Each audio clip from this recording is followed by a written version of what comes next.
Buongiorno, sono Marco Bettiolle. Ho avuto la possibilità da 1 anno e mezzo di essere presidente di FIAIP del Collegio di Venezia e da pochi giorni anche vicepresidente del Centro Studi Nazionale di FIAIP. Queste sono delle sfide stupende perché alla soglia, diciamo, dei 40 anni, ma soprattutto con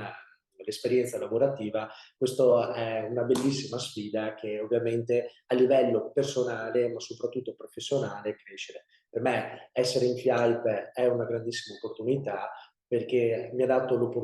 la capacità di capire bene ovviamente i temi che sono stati trattati. Questo lavoro io l'ho fatto sempre con passione che ovviamente arriva anche un po' dalla famiglia, perché anche mia madre era agente immobiliare, però oggi diciamo è risultata ancora più bella perché ho unito ancora di più la parte professionale, nonché la parte relazionale, perché questo lavoro è fatto di relazioni e mi ha permesso effettivamente di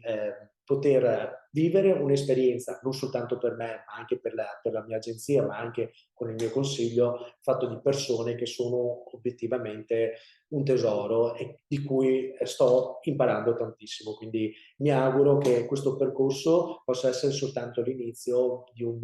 lungo percorso, non tanto come carriera politica, per quella assolutamente no, ma soprattutto un grande percorso fatto di tanti incontri con persone che ovviamente sono con la loro grande esperienza e con la loro grande sensibilità, ma anche con il loro rapporto umano, possono far crescere me ovviamente e anche la mia professionalità.